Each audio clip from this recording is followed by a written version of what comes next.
नमस्ते, वेलकम। स्वागत है आप सभी लोगों का आपके प्यारे चैनल लक्ष्य विजय में। और मैं राजेश सर आप सभी लोगों का स्वागत करता हूं 1 अगस्त यानी 1 अगस्त के सुबह सुबह में। और 1 अगस्त से जुड़ी कुछ महत्वपूर्ण घटनाओं की चर्चा करूंगा। 1 अगस्त 1920 की अगर बात करते हैं तो इस दिन गांधी जी के नेतृत्व में पहला जन क्रांति, जिसे असहयोग आंदोलन कहा जाता है, वो शुरू किया गया।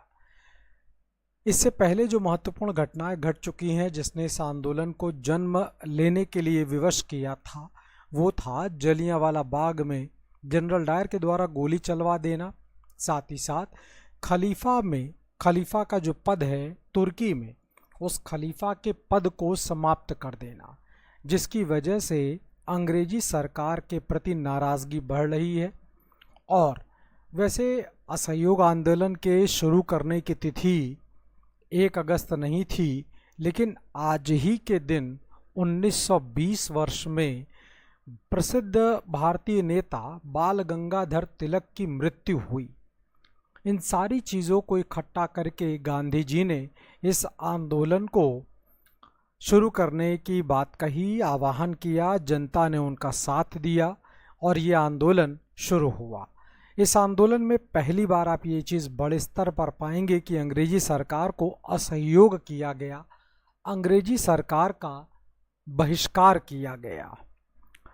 अंग्रेजी विद्यालयों का बहिष्कार है, विदेशी वस्तुओं का बहिष्कार है, विदेशी कपड़ों का बहिष्कार है, और साथ ही साथ सबसे बड़ी बात, अंग्रेजों के द्वारा दी गई उपाधियों का भी बहिष्कार करने की बात कही है।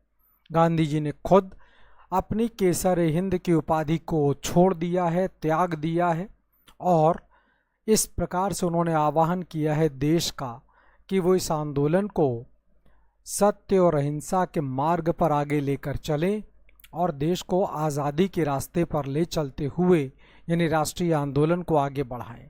और हथकरघा, जैसा कि आपको चित्र में भी दिख पा रहा होगा, हथकरघे का आह्वान किया गया।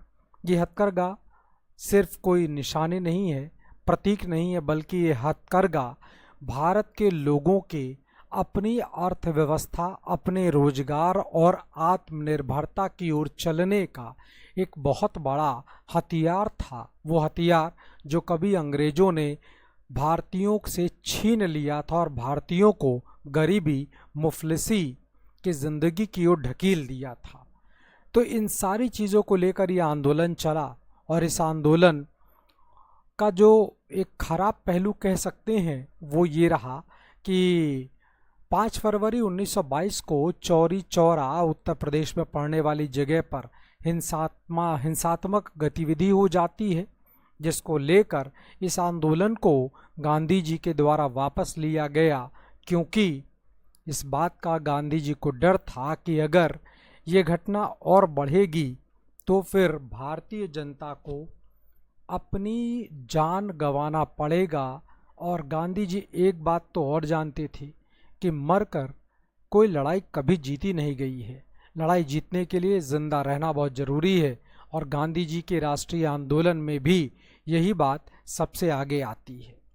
असहयोग आंदोलन के अलावा एक और घटना की ओर चलते हैं तो आज ही के दिन महान क्रांतिकारी, माफ़ कर दीजिएगा, क्रांतिकारी कहना ठीक नहीं होगा, वैसे कह सकते हैं, कोई ऐसी बात नहीं है, महान भारतीय नज़रिए से क्रांतिकारी, स्वतंत्रता सेनानी और कांग्रेस के एक बड़े नेता पुरुषोत्तम दास टंडन जी का जन्म 1882 में इलाहाबाद यानी कि वर्तमान प्रयागराज में आज ही के दिन हुआ था। जैसा मैंने भी आपसे कहा, वो एक महान स्वतंत्रता सेनानी होने के साथ साथ वो एक कर्मठ पत्रकार, ओजस्वी वक्ता और एक समाज सुधारक थे। पुरुषोत्तम दास टंडन जी भारतीय राष्ट्रीय आंदोलन के अग्रणी पंक्ति के नेताओं में से एक थे, और उन्होंने हिंदी को राष्ट्रभाषा बनाने के रूप में ज़बरदस्त मेहनत किया और एक हद तक सफलता भी प्राप्त किया है। भारत के समाज और लोगों के बीच नई चेतना और नई जागृति पैदा करने वाले टंडन जनमानस में राजर्षि के नाम से जाने जाते हैं। 1930 में सविनय अवज्ञा आंदोलन, 1942 के भारत छोड़ो आंदोलन में वे कई बार जेल गए। 1950 में आज़ादी के बाद उन्हें अखिल भारतीय कांग्रेस पार्टी के अध्यक्ष के तौर पर चुना गया। इतना ही नहीं, पुरुषोत्तम दास टंडन ने भारत में, विशेषकर अगर उत्तर प्रदेश की बात करूं, जिसका पुराना नाम संयुक्त प्रांत है, किसान आंदोलन के जन्मदाता के तौर पर भी इनको जाना जाता है।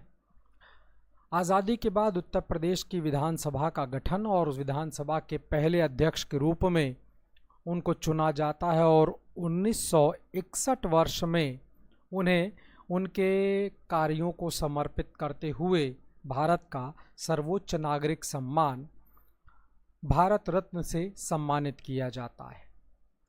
तो ये आज 1 अगस्त से संबंधित कुछ महत्वपूर्ण घटनाएं थी जिनकी चर्चा मैंने आपके साथ किया। थोड़ा सा बीच में कुछ हफ्ते मुझे याद आता है कि 23 तारीख को अंतिम ये वीडियो जो अंतिम आपको पास मिली थी वो 23 तारीख की थी। कुछ बीच में ऐसी दिक्कतें, कुछ ज़रूरतें, कुछ आवश्यकताएं थीं जिस वजह से मैं इस वीडियो को थोड़ा बीच में आप लोगों के बीच नहीं दे सका। उसके लिए मैं माफ़ी चाहूँगा, लेकिन अब से मैं इस बात का पूरा प्रयास करूँगा कि ये वीडियो समय समय पर, यानी प्रतिदिन समय पर आपके पास पहुँच जाए। आप सभी लोगों का बहुत बहुत धन्यवाद, बहुत बहुत शुक्रिया। नमस्कार।